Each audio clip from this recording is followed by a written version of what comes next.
Eu gostaria, através desse vídeo, de falar aos homens, especificamente aos maridos. E como sou pastor na Igreja Cristã Apostólica, gostaria de me dirigir aos homens, aos maridos da ICAP. E já iniciar com uma pergunta. Será que é possível um harmonioso e producente amor conjugal entre marido e esposa que comungam fé denominacional evangélica diferente?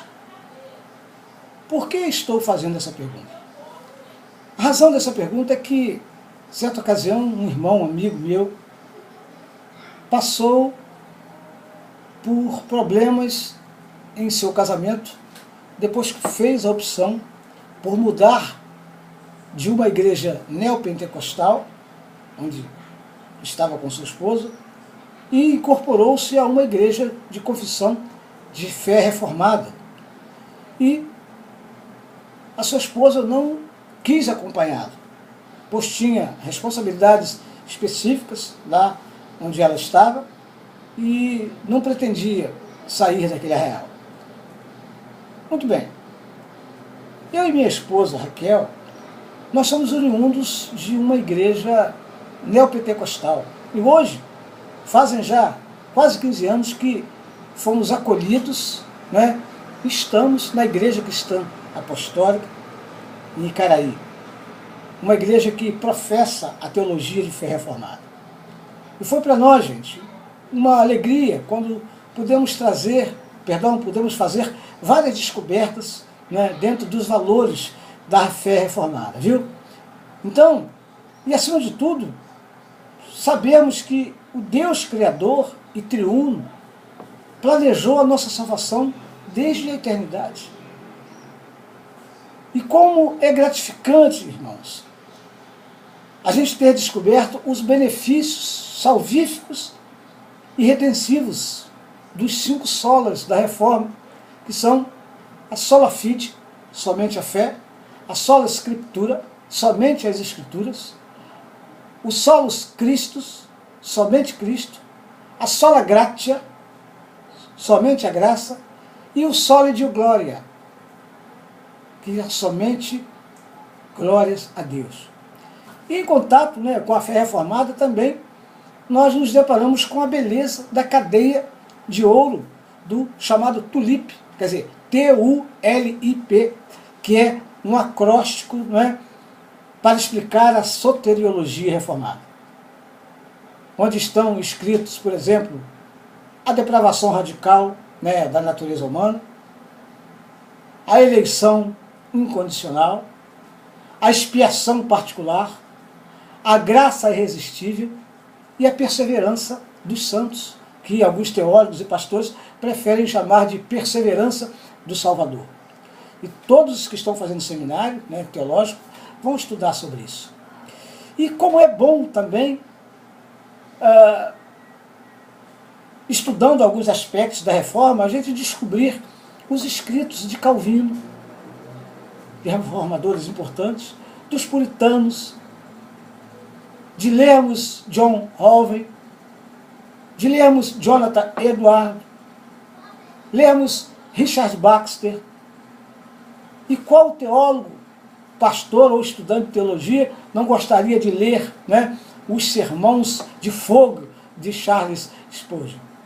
Gente, é impressionante ver a harmonia das confissões de fé e catecismos, quando a gente estuda a reforma, a beleza da confissão belga, a robustez da confissão de fé de Westminster, a sistematização das helvéticas e de Savoy, esta, aliás, bem parecida com a confissão de fé de Westminster, a didática piedosa do catecismo de Heidelberg, a solidez prática dos catecismos de Westminster, e ao saber que autores de um passado não tão distante foram gigantes da fé, tais como, por exemplo, o Dr. Martin Lloyd-Jones, a quem nós, pastores e líderes, estudantes da ICAP, entre outros, somos muito afeiçoados aos seus escritos e à sua teologia. sendo ele considerado um dos últimos puritanos e exímio expositor bíblico. Sem falar da firmeza teológica, né, do Packer. Quem na ICAP ainda não leu um livro de J. Packer? Né? E também apreciar a teologia desses homens de Deus é uma maravilha, gente. É como ficar como os que sonham. Todavia, não tem sido incomum àqueles que anteriormente, em outra tradição teológica, normalmente arminiana, tradicional ou pentecostal, ao descobrirem a fé reformada, acabam passando a um estado de arrogância e desprezo pelos que não compartilham de sua tradição recém-descoberta, que é, por exemplo, no caso da fé reformada. Eu até entendo que haja lá, né, os seus gracejos, como aquele do evangelismo arminiano, onde aparece lá um homem tentando ressuscitar um esqueleto, e outras coisas doidas que ainda temos visto por aí, por esse evangelicalismo brasileiro, que tem assustado muito a gente, a gente que defende o evangelho puro e genuíno. Mas confesso que não são as brincadeiras que me trazem preocupação. Porque o caso é muito mais sério. É caso de família. E família, queridos, eu como sou defensor dos valores da família, que prego sobre isso, que ensino sobre isso me assusta. E é o caso daqueles que se convertem à tradição reformada, mas que às vezes têm suas esposas, como esse caso desse amigo, que continuam em suas tradições, especialmente pentecostais. E a reclamação por parte de esposas parece ser geral, porque ao abraçar, né, a fé reformada, de forma não muito responsável, alguns maridos acabam se tornando insuportáveis, ranzinhas, chauvinistas, e às vezes intolerantes, e para proselitar as suas esposas, eles acabam não poupando palavras duras e humilhantes, travestidas muitas vezes, né, de forma hipócrita, de piedade, de uma piedade hipócrita. E claro, não apenas contra a fé da sua esposa, mas até mesmo contra a sua própria pessoa. Isso é triste.